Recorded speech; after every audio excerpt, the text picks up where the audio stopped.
Welcome back. Time now for The World This Week in association with The Daily Beast. It's a look back on some of the top stories of the past 7 days. We're going to be talking about Poland and the EU spat between the EU and Warsaw. We're talking about Belarus, COVID, and the death as well of Colin Powell. Well, joining us for today's edition, we're here in the studio with Craig Kopitas, who is an author and contributing editor to Quartz. Welcome back to you. Here as well with us in the studio, Richard Verley, the France correspondent for the Swiss daily Le Temps. Good evening. Good evening and welcome to you. From New York, we're joined by Noor Ibrahim, the deputy world editor of The Daily Beast. Welcome to you. And last but not least, we're joined from Brussels by the AFP correspondent there, Mark Burley. So thank you all very much indeed for being with us. First up, EU leaders have been holding a two-day summit in Brussels at which a spat with Poland over its rejection of the EU's legal order was high on the agenda. That's after the Constitutional Court in Warsaw ruled earlier this month that EU law applies only in specific limited areas and that Polish law prevails in all other circumstances. But before the summit started, the French President Emmanuel Macron and the German Chancellor Angela Merkel both held one-on-one talks with the Polish Prime Minister. And as the summit got started on Thursday, the European Commission President Ursula von der Leyen once again warned Poland of possible consequences. Let's take a listen to what she said.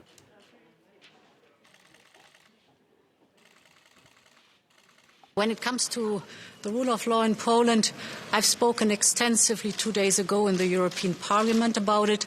The core question is the independence of the judiciary in Poland. This is not new. This is an ongoing process. But with the recent ruling of the Constitutional Court, this has taken a new dimension. Okay, Ursula von der Leyen is speaking there.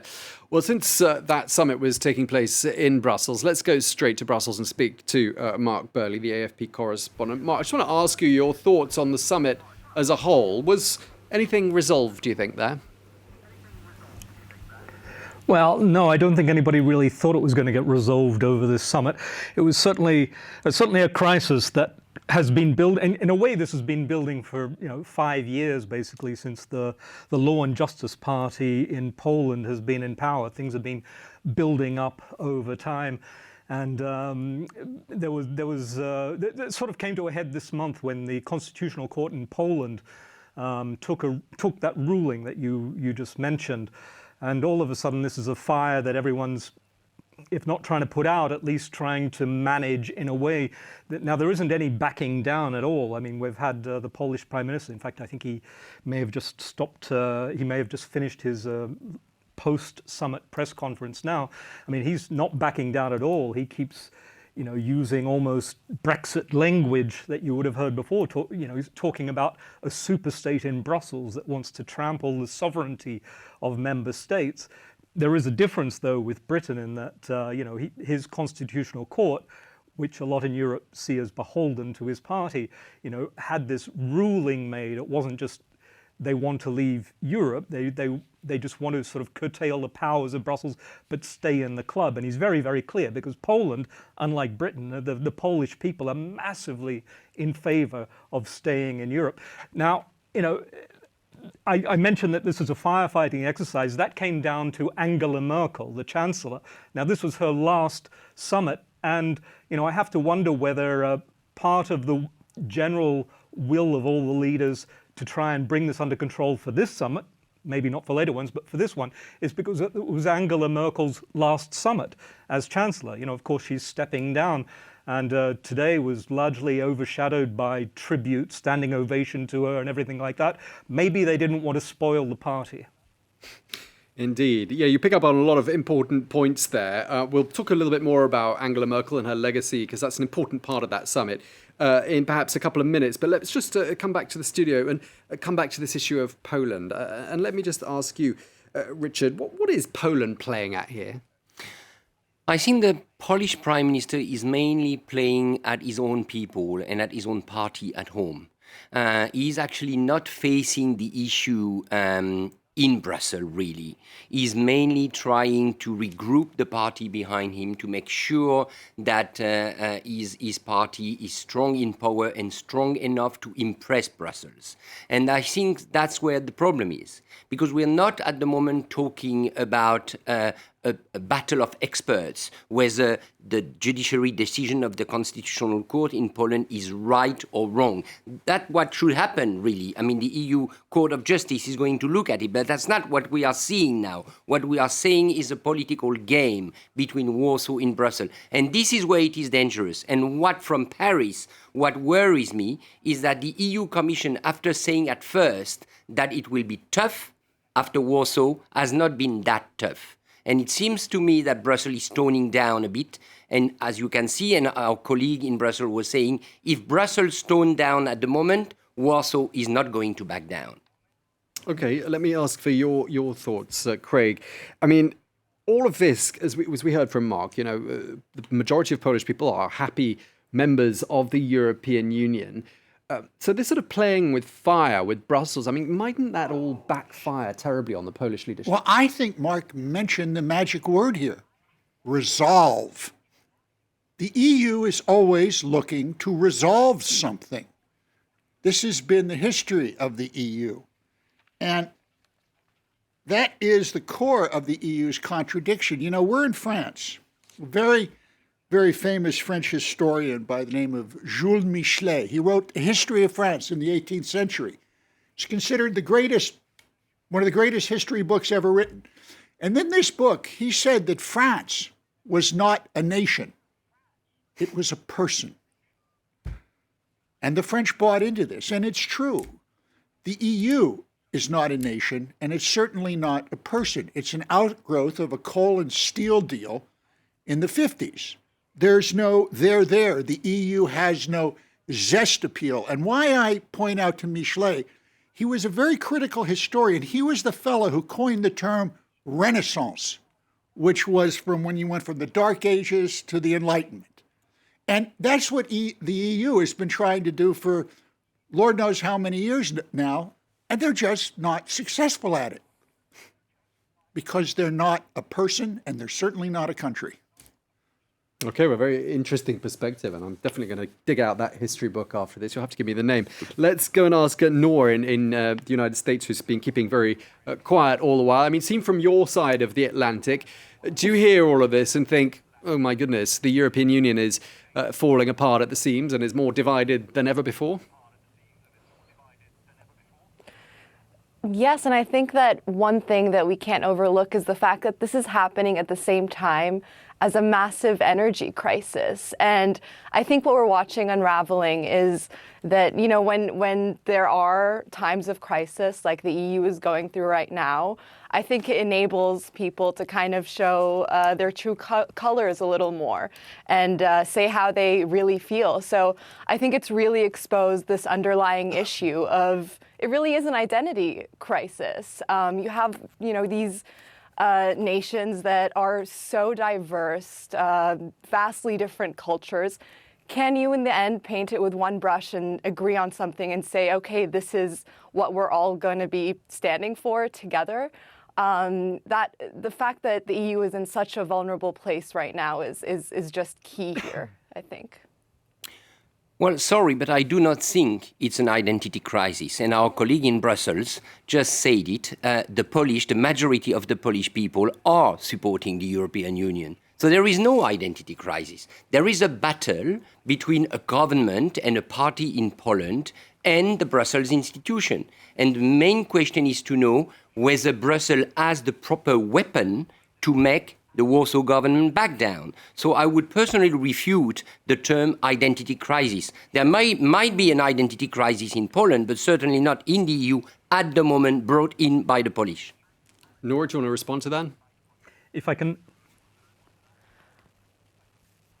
I think the fact that that court ruling itself, I don't think anyone can look at that and say that it's in line with what the EU stands for and what it has been standing for years now. And I think that's reflected in the very fiery responses on all sides, from Ursula, from the Polish PM saying that we will not stand down. And I think it's going to be a really pivotal moment. And I'd have to say that I do think that it is some sort of identity crisis. And the least you can say is that it goes at the foundation of what the EU is standing for right now.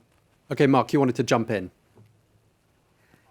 Yeah, I mean, well, Lorne was right there. I mean, a lot of people are saying this can be an existential crisis, including Poland. They're looking at it from a different perspective, but everyone's saying this could go existential. But these are abstract words, rule of law, existential. Maybe, half the viewers are going to sleep just hearing them. And the people in the Commission and elsewhere who are battling this are very aware of this. They know that this is too abstract and this isn't really going to catch fire or catch attention or perhaps even be defended. So what they're really focusing on, what they say is the heart of this, is the independence of the judiciary in Poland. Because what Poland has been doing, the ruling party in Poland, is they've been changing their judicial system. Remember, one of the three branches of government, the judicial system. And for a lot of European countries, they see this as, rolling back a key pillar of democracy. So it's not rule of law or something abstract like that. It's, what happens when your judges do what a government tells them to do. Now, for the European Union, it can't step in anywhere and say, hey, we don't like that, you can't do that. It has to be on a very sound footing. And the sound footing that the European Commission, which is taking this to battle, has this on, is, we are giving you EU money. This is money from EU citizens, taxpayers, and Poland takes in more money than it gives into the EU budget. So, this is my money, your money, maybe not Lorne's money, going to Poland, and they have to be accountable. And if the judges, in the Brussels' point of view, if the judges cannot fairly be neutral arbiters of this, then this is a risk for our money, and that's what they're focusing on. Sure, but just moving away from Poland, because it isn't just Poland, is it? This sort of seems to be this east-west gulf in the EU at the moment. You've got these countries like Poland, Hungary, the Czech Republic. They seem to be kind of defying Brussels at the moment and sort of enjoying it. I mean, do you think that's something we should be worried about? Is that something we're going to see more of? I believe so, because, in a democracy, you get what you deserve, and you deserve what you get. And if the citizens of these countries are backing these right-wing movements, which is a complete defenestration of democracy, well, that's the way the cookie crumbles, as we used to say. But look, we keep hearing this word commission. Commissions are made up of technocrats. Governments are made up of politicians. You have to go back to this point. The European Union is a gossamer government. It does not exist. Sure, van der Leyen goes out and gives a State of the Union speech, but it has about as much power or zest appeal as peanut butter that's not crunchy. There's no there. It sounds good. They've got money, citizens. but what's happening in the East right now and in Poland shows that this is a gossamer confederation, sadly. Okay, perhaps not everyone agrees with that. I hear Mark jumping in. What did you want to say, Mark? Well, I'm saying there are 450 million EU citizens because, remember, citizens of an EU country are not only citizens of that country, they're citizens of the EU. And what we've seen after Brexit is there's even stronger feeling to be part of this union. And perhaps even more so that, during this pandemic, EU citizens have been able to travel around this gossamer thin federation, as it's been called, fairly easily thanks to EU structures that were put in place. These weren't national I did not call the federation gossamer. I called the government gossamer, the government of the European Union. The European Union is a very good thing. It allows free trade and free movement, and people could go anywhere and work.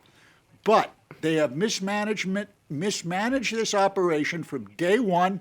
This is yet another problem that has to be resolved, or you're going to have another great Brexit. Okay, they've lost the great problem solver. Well, they're losing a great problem solver, aren't they, Mark? Richard, in the form of Angela Merkel, who after 16 years, as a sort of bridge builder between the East and the West, she's sort of basically said goodbye to everyone today for the last time.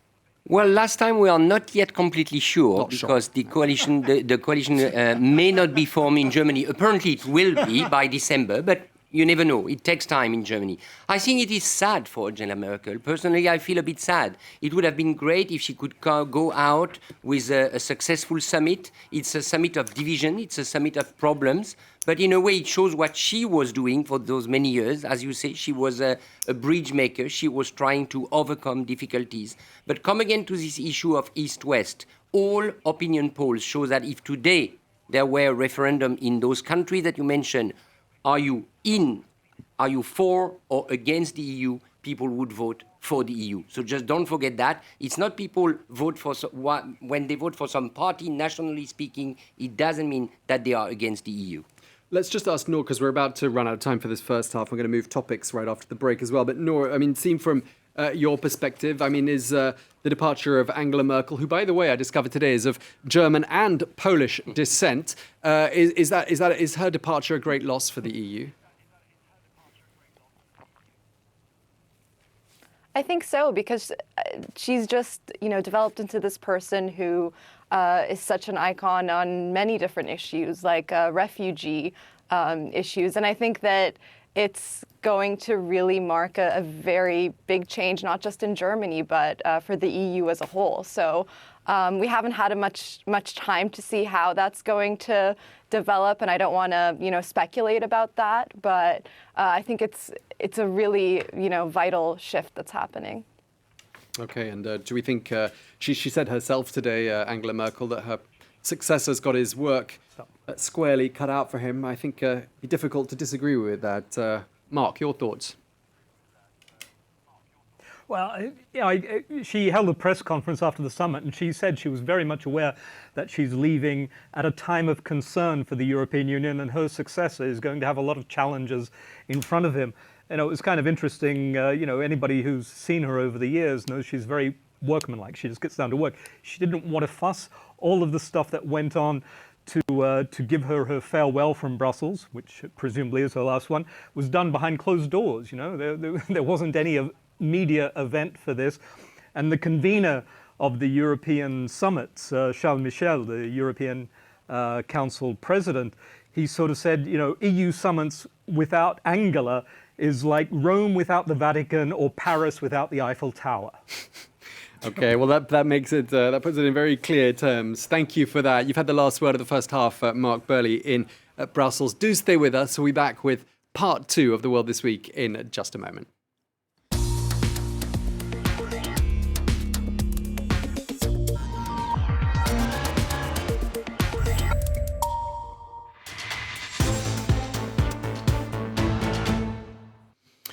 Welcome back to part 2 of The World This Week. Now, let's stay at the EU summit because there were divisions there also evident on the topic of migration, which in the past has turned Europeans against each other, notably when Germany opened its door to asylum seekers fleeing war in 2015. Well, this thorny issue is once again high on the political agenda for the bloc as a result of a spike in arrivals of refugees and migrants, many of whom have transited Belarus. Well, Brussels is blaming Minsk for orchestrating this and pushing people into the bloc. In other words, weaponizing migration, or in EU terms, using migration blackmail. This in retaliation for EU sanctions. Well, the week began with the news as well that the French ambassador to Belarus has been ordered to pack up and leave the country. So, what do we make of all of that? Well, I'm here with a panel of experts, journalists, correspondents from all around the world. Let's begin by just asking, why don't I start with you, Richard? Belarus clearly feeling pretty emboldened to stand up to Europe and sow seeds of division. Where do you think this sense of being so emboldened is coming from? Well, probably because Lukashenko, the Belarus president, feels that he has the support of Putin. He knows he is politically strong at the moment. He has managed to decimate really the opposition. Nobody can stand really against him in the country. And he wants also to harass the neighboring countries, especially the Baltic countries, because they are hosting his opponents. Now, I don't think it will work. The game that is playing now, you have the border is with Poland, for example. Poland will not take any migrants in, so they are ready to build a wall. So we are not in a situation like it was, for example, between Greece and Turkey. So he might try to do something, but I don't see it as a longing crisis for the EU, and I don't think there is really a migration threat coming from Belarus at the moment, especially as we are seeing winter coming. And what do you think the EU is going to do about this Belarus? Well, it sure is a migration threat if you're one of the poor sods who's stuck between Belarus and Poland. My God, this is an EU threat. I mean, what is the EU going to do about it? They did nothing today, according to all reports. Where the EU has allowed themselves to become a player, a character in a melodrama of a megalomaniac. I mean, let's face it. One had hoped today, EU, great government of the EU, that they might have come in and shut down Avia Airlines, which is the Belarusian national airline. Well, they couldn't even agree on that to give sanctions. So look, Lukashenko is getting his way here. He's the winner in all of this. Mark, in Brussels, do you agree with that? Is Lukashenko getting his way and managing to run circles around everyone in Brussels? No, I think Lukashenko's taking a leaf out of the playbook of other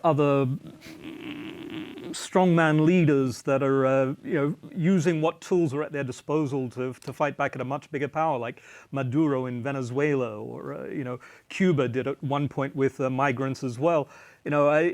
What is interesting that this is playing out on the eastern border of the EU, and with countries that have a fairly strong anti-immigrant sentiment. For certainly the countries that are involved here, the Muslim countries in particular, which are the migrants that Lukashenko's flying in from Iraq, but it's feeding into this fortress Europe identity, which is really being developed, which was always there in the East, but I think is spreading somewhat more across the rest of Europe. As was pointed out on the panel, this isn't Greece and Turkey anymore. The EU isn't as welcoming as, for instance, in 2015 when Angela Merkel opened the doors to 1 million migrants. Now the doors are pretty much closed. In this case, closed with barbed wire. And the debate at the summit, which went on for 4 hours, they went into this in a lot of detail, is should the EU be financing barbed wire and walls to stop migrants coming in? Now, the Commission's saying very strongly, none of our money is going to be used for this, but it's not stopping, Lithuania? Lithuania, for instance, putting up a big barrier of barbed wire. And basically we're seeing the door being closed on these migrants. The UNHCR is very, very worried. Poland has a media blackout. No journalist can get close to the border and see what's actually happening. Yeah, and let's just get your perspective, Noor, because while we've been talking about Lukashenko and his regime in Minsk, we were looking at pictures of him standing side by side with Vladimir Putin. And it looks like, if you want to run circles around Europe and make a mockery of the West, Putin's your best friend, isn't he? Absolutely. And let's not forget, this is the same man who ordered a plane to land to jail a dissident under the guise of a made-up terrorist threat. And after that, you had the Olympian who defected, and an activist who helped the Olympian's husband was magically, mysteriously found dead in Kiev. I don't know if this person can even speak the language of diplomacy. So I don't know why we'd be surprised here. He also, I'm pretty sure he met up with Putin right after that plane incident. We had an article in the Daily Beast that the headline was Putin invites plane hijacker for tea, which is exactly what happened. So yeah, that alliance makes a lot of sense at this point. Okay, and just staying with that story for a moment with Belarus, A side story there is, of course, the news that the French ambassador, Nicolas de Lacoste, was ordered to leave the country on Monday. He left the country, put a message on YouTube urging Belarusians never to lose hope, he said to them in his parting message. I mean, let me put it out there. What's your understanding as to why poor Mr. de Lacoste had to leave the country? He did two things. One, he did not show up to present He was kicked out. Well, yeah, but he did. Well, go ahead. Okay, he was kicked out because... But he didn't show, he didn't officially didn't show up with his documents. That's exactly what I was going to say, is that his, And he invited one of the opposition presidential candidates to tea. Okay, so a couple of things there. Sorry, the delay with New York is not to our advantage today. We're in agreement. You're in agreement. You're agreeing. So two things. So he was exactly in agreement. No worries. Tea with the opposition, not presenting his credentials to Mr. Lukashenko. That's it. Okay, that's why he was singled out. That's why he left the country. But fair to say that he was in a quandary because, let's face it, Europe does not recognize the legitimacy of the outcome of last year's presidential election in Belarus. So it would follow that other European representatives, ambassadors, will be told to leave the country as well if they follow Europe's directive and don't recognize the legitimacy of that election. Well, I believe the Lukashenko regime probably wanted to make an example, wanted to send a signal, but I don't find that very worrying either for France or for the European Union. As a matter of fact, it could even be quite a good propaganda booster towards the Belarus people for the European Union. If Lukashenko continues to kick out diplomats from Europe, I don't see what advantage he could get from that. So let's keep calm. If Lukashenko wants to lock down his country, he can do it, but it doesn't mean that he can harm the European Union in any way. And Igor got kicked out. He went back to Minsk for the ambassador from here. That's true. It was a reciprocal kicking out exercise. Well, let's move on to our next topic now, because there is another east-west fracture here in Europe. It's on the subject of COVID-19 vaccination rates, because you've got countries like Bulgaria, Romania and Hungary with some of the lowest uptakes of a vaccination. Meanwhile, the number of daily COVID deaths across the continent starting to go up. In Russia, we've seen a record level in recent days. And all the while, we've got winter approaching, and this new deadlier strain of the Delta variant that's been identified in the UK, where the health minister said earlier in the week that the number of daily infections could soon hit the 100,000 mark per day. Well, the number of new cases looks like it's starting to creep up elsewhere, including in Germany and here in France. It's above the 6,000 mark on Friday. It had been trailing around the 4,000 mark last week and the week before. So, looks like a lot could happen between now and the end of the year. Do we think another lockdown could be on the cards? Not at the moment, but the difficulty we have is with this third injection. Because it's very clear that for a lot of people, it's now time to have another injection. A lot of people will continue to doubt the vaccine. And the more information you have from this Eastern Front, with infection coming in and so on, the more people you see who are dying despite the fact that they were vaccinated. We're going to talk about Colin Powell soon. I think there is a risk that the anti-vaccine share in the opinion goes up, and that's not good news. What's the situation like, Mark, in Brussels right now? Are people starting to get worried about a creeping increase, or is it not? Are we not quite there yet in Belgium? Well, the numbers are definitely going up in Belgium. I don't think that's filtered through to the public. I mean, life's going on reasonably normal for continental Europe, which means, mask wearing in public transport. If you're inside restaurants, you need to show your phone, show that you're fully vaccinated or have a negative test. What's interesting, though, is I'm hearing, some words around Brussels that, the Romania and Bulgaria rates that you mentioned, they've got more than enough vaccines to vaccinate their people, but they aren't getting anywhere close to Western Europe. I think they're only about 30% or something vaccinated, which is very, very low when, Western Europe's up around 70%. And, there's some concerns, it may not go that way, but there are some concerns that this might have an impact on freedom of movement, the cherished privilege of Europeans. So, that's something that we're going to have to keep an eye on. How are things in the United States and or on the COVID front? Are numbers creeping up there as well at the onset of winter, or is it still a bit early? I think right now we're at a place where we're taking note of the warnings that we're seeing in other places. The UK is highly vaccinated, but they're going through a big surge right now, and that makes you look at what they're doing and how they got there. And I think it's a combination of demasking a little too soon, large gatherings, being a little too slow on the booster shots, as well as all these children under 12 who haven't been vaccinated as well.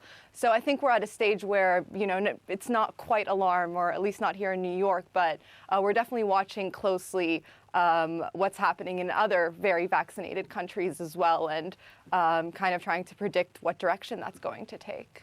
Yeah, it's a little slow on the booster, a little hasty with the removal of masks. Well, let's listen to what the British Prime Minister Boris Johnson had to say earlier on this week with regards to where things are heading there in the UK.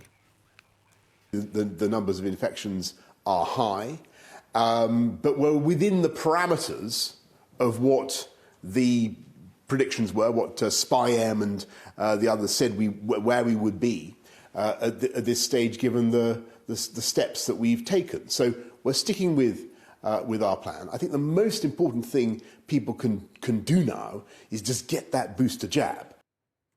Okay, so get the booster jab. I think we all agree on that. But sticking with the plan means not making masks mandatory in public places as they are here in France. And here in France, we've got quite a lot of tools. It's still in place. We've got the vaccination rollout. The boosters are being rolled out. A pass sanitaire or a COVID pass to get into restaurants and bars and so on is still there. Plus, you have to wear a mask on public transport. That's working, isn't it? It's absolutely working because it's the smart thing to do. All of the data, all of the facts show that the infections and hospitalizations are people, vast majority in the high 90s, are people who aren't vaccinated. Hey, Bulgaria, Romania, you want to stay in the EU? Get a bloody shot and have your free movement. And what you also have going on here is because of the people die from comorbidity. But what really is killing people is stupidity. The stupidity to not go out and get a shot, to allow this disease to become politicized. That's a result of ignorance. Can't do anything about that. But the Russians and the Chinese are. Over the past 24 hours, two really interesting things. Putin, in a press conference yesterday, said that tens of thousands of Europeans are crossing the border into Russia to get the Sputnik vaccine, which is useless, and then they scamper back into Europe and buy fake Pfizer or Moderna vaccine cards to show people, because, this is what's going on here. And the Chinese, this is beautiful. Over the past 24 hours, they flooded their propaganda social media networks that COVID was actually started by lobsters from Maine imported to the market in Hunan. That is what transmitted the COVID.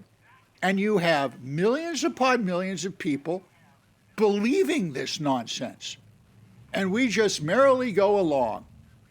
Stop it. Enough. Get your shots, people. Yeah, it definitely seems like fake news narratives haven't worked out too well for Russia as well, because the number of cases in Russia is extremely high.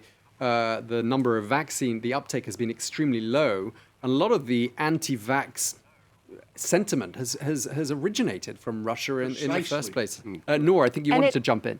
And Putin, yeah, I think that it's really, really clear that this was a case where the Russian disinfo, where they were really trying to disparage Western vaccine, has really backfired for them, because instead now they have, I think it was like a 32% vaccination rate, and vaccine hesitancy is just rampant in Russia. And I think that's a direct result of that disinformation that's being pushed out. Instead of just, making Russians, or the world doubt Western vaccines, it made people hesitate to take any shots, including Sputnik V. Okay, well, it looks like here in France, at any rate, which is all I'm qualified to talk about because I've been here throughout the pandemic, it seems like they've got quite a lot of things right, including this idea of never stopping the mask mandate. Let's move on to our last topic of the day. It was announced on Monday that the former US Secretary of State Colin Powell had died from complications relating to COVID-19. He was 84 years old. Well, Powell served as Washington's top diplomat under President George W. Bush, but his tenure was marred by his address to the UN in 2003, in which he cited faulty intelligence to claim that the Iraqi leader Saddam Hussein had a stash of weapons of mass destruction. Well, Powell spent 35 years in military uniform, and his rise to prominence as a soldier and a diplomat was a historic example to many, in particular to people from minorities. Well, a memorial service will be held for him in Washington in early November. So, let me start with you, Noor, since you're the closest to Washington of any of us. It's been said a lot, it's a bit of a cliche, but a trailblazer seems to be perhaps the right word to describe Colin Powell. Yeah, so, no one can argue that he's a trailblazer, that he, is a very accomplished man, but accomplishments can be very terrible things sometimes. I think he called what happened in Iraq a blot on his record. And, I think using bad intel to justify a war that killed countless people and destabilized the Middle East, even to this day, is a little bit more than that. What privilege, right, to be able to just call that a blot and get on with it. So he's no hero of mine for that reason. I think that, again, he's definitely made trailblazing strides, but I think when you look at the history books, it'll be pretty impossible to detangle what happened in Iraq with his legacy. Mark, your thoughts? What kind of a career? How would you describe the career of Colin Powell? Were it not for Iraq, would it have been a stellar career? Well, I think everyone realizes that, he might have had presidential ambitions at one point, and, he completely flipped, from 2008 or whenever it was. Once Obama came in, he was basically a Democrat, wasn't he? He was in favor of Obama. I remember 2003. I remember him giving the speech. He was hugely respected, and that respect, he just put it on the line. He used all of his capital, and he was so wrong, as got proved. And I went into Iraq that year as well, and the whole thing just felt like it was a legacy that came crumbling down very quickly for a guy who'd been aiming for the very top. Craig, you met Colin Powell. What was he like? He was a product of the Vietnam military generation. A generation, the unwilling led by the unqualified to kill the unfortunate and then die for the ungrateful. That was his military generation. What Norla said, she's absolutely right, but Powell has spent the past 17 years on a redemption tour and has done everything he possibly could to try and erase something that really can't be erased. I mean, he was no choir boy back in Vietnam either. If you read his books, he was involved in quite a few of the more dastardly things that went on in Southeast Asia. But that said, he was a trailblazer, and had he not been bamboozled by Bush and Cheney and Rumsfeld and all those guys back in 2003, I think there would be a darn good chance he would have been president of the United States, and a darn good one, too. We're nearly out of time. Let me just ask you, Richard, that statement put out by Donald Trump about the death of Colin Powell, I mean, that says an awful lot about how the GOP has changed its spots these last 15 years, isn't it? True, and it shows what politics is all about. Colin Powell was, by definition, not a politician. He was a soldier. He should have stayed in the military. He jumped into politics at a time probably because he thought he could influence George Bush and all the gang, and actually he was kept hostage by this gang. That's the reality. And I believe the time has gone now when you can jump directly from the military to politics in the USA. You cannot. You won't see soon another Eisenhower. It's very difficult, especially as the Republican Party is completely divided and extreme. So he was a man of another time, and he probably thought that his time would not be over, but he was wrong. Okay, well, we're going to have to leave it there. on the note of Colin Powell's death, who died at the age of 84. Thank you very much. You've had the last word. Richard Verley, correspondent of the Swiss daily Le Temps. Thank you as well to Craig Kopitas, author and contributing editor to Courts in New York. Thank you so much to Noor Ibrahim, Deputy World Editor for The Daily Beast, and last but not least in Brussels, the AFP correspondent Mark Burley. Thank you so much to all of you, and thanks to you for watching The World This Week.